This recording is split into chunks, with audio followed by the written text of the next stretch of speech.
ദൈവത്തിന്റെ കൃപയാണ്. നമ്മുടെ മുൻപിൽ ഒരു വഴികളും തുറക്കാതിരുന്നപ്പോൾ ഇന്ന് പകൽ സർവ്വശക്തിയുള്ള ദൈവം നമുക്ക് മുൻപിൽ ഇറങ്ങി എത്രയോ നന്മകൾ ഇന്ന് പകൽ ഒരുക്കിയിട്ടുണ്ട്. അങ്ങനെയാണെങ്കിൽ അല്പനിമിഷം അതരങ്ങളെ തുറന്നേ, അല്പനിമിഷം അതരങ്ങളെ തുറന്നേ, അന്യഭാഷയോടെ അതരങ്ങളെ തുറന്നേ. ഇന്ന് പകൽ സർവ്വശക്തിയുള്ള ദൈവം നമ്മുടെ അടുക്കലുണ്ട്.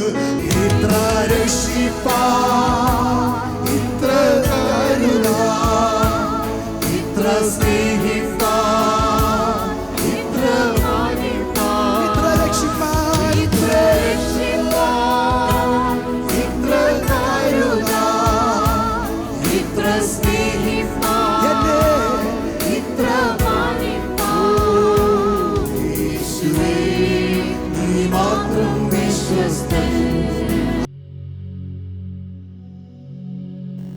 പ്രയാസത്തിൻ്റെ പ്രതികൂലത്തിൻ്റെ നടുവിൽ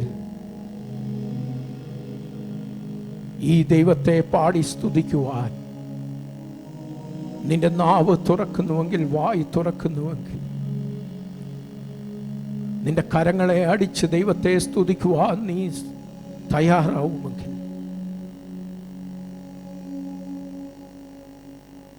പെട്ടെന്നായിരിക്കും സിറ്റുവേഷൻ ചേഞ്ച് ആകുന്നത്. ഏത് ചങ്ങലയിട്ട് പൂട്ടിയ ബന്ധനമാണെങ്കിലും പിന്നെ അവിടെ നിൽക്കുവാൻ സാധിക്കുകയില്ല. ഏതടഞ്ഞു കിടക്കുന്ന വാതിലാണെങ്കിലും, കാരാഗ്രഹത്തിൻ്റെ ഇരുമ്പ് വാതിലാണെങ്കിലും, സ്വർഗം അത് കേട്ടുകഴിഞ്ഞാൽ, നിന്റെ ആരാധനയുടെ ശബ്ദം കേട്ടുകഴിഞ്ഞാൽ, എന്നെ കേൾക്കുന്ന സഹോദര സഹോദരി, നീ പ്രയാസത്തിൻ്റെ പ്രതികൂലത്തിൻ്റെ നടുവിലാകുന്നുവെങ്കിൽ,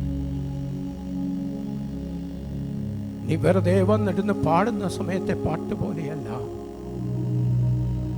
പ്രതികൂലത്തിൻ്റെ പ്രയാസത്തിൻ്റെ നടുവിൽ ഈ ദൈവത്തെ പാടി മഹത്വപ്പെടുത്തുവാൻ നീ തയ്യാറായാൽ, പലരും പ്രശ്നങ്ങൾ, പ്രതികൂലങ്ങൾ വരുമ്പോൾ വീടിൻ്റെ 4 ചുവരുകൾക്കുള്ളിൽ ഒരു കട്ടിലിൽ കയറി ചുരുണ്ടുകൂടി കിടന്ന് തനിക്ക് സംഭവിച്ചതിനെ ഓർത്ത് ഭാരപ്പെടുകയും പ്രയാസപ്പെടുകയും ചെയ്യുകയാണ് ചെയ്യാറുള്ളത്. നാമും അങ്ങനെ ചെയ്തിട്ടില്ലേ? എന്നാൽ പ്രതികൂലങ്ങളും പ്രയാസങ്ങളും ഉണ്ടാകുമ്പോൾ നീ കർത്തൃസന്നിധിയിൽ കടന്നു വന്ന് ഈ ദൈവത്തെ മഹത്വപ്പെടുത്തുവാൻ, സ്തുതിക്കുവാൻ തീരുമാനിച്ചാൽ പെട്ടെന്നായിരിക്കും നിന്റെ വിടുതൽ നടക്കുക. നമ്മളുടെ സമയക്കുറവുകൾ, നാം പലതിലും ബിസിയാണ്. പ്രത്യേകിച്ച് മരുഭൂമിയിലേക്കോ നിർജ്ജന പ്രദേശങ്ങളിലേക്കോ ഇറങ്ങിച്ചെല്ലുക. അനേകർ ഇന്ന് ആ സിറ്റുവേഷനിലാണ്. അവർ നിർജ്ജന പ്രദേശത്ത് ഉഴലുകയാണ്. അവർ നിലവിളിക്കുകയാണ്, ഓ, ഞങ്ങൾക്ക് വേണ്ടി ആരുണ്ട്? ഞങ്ങളെ കരുതുവാൻ, ഞങ്ങളുടെ പ്രയാസങ്ങൾ അറിയുവാൻ, ഞങ്ങളുടെ ബുദ്ധിമുട്ടുകൾ അറിയുവാൻ ആരുണ്ട്? ഈ നിർജ്ജന പ്രദേശത്തായിരിക്കുന്ന അനേകർ എല്ലാവരുടെയും നടുവിലാണെങ്കിലും അവരുടെ ജീവിതങ്ങൾ നിർജ്ജന പ്രദേശത്തെ പോലെ ആയിരിക്കുന്നു. അനേകരെ ഈ ദൈവത്തിലേക്ക് ആകർഷിക്കേണ്ടത് ആവശ്യമാണ്. നമ്മുടെ ഹൃദയത്തിൽ ഭാരം കടന്നു വരുന്ന സമയമാണ്,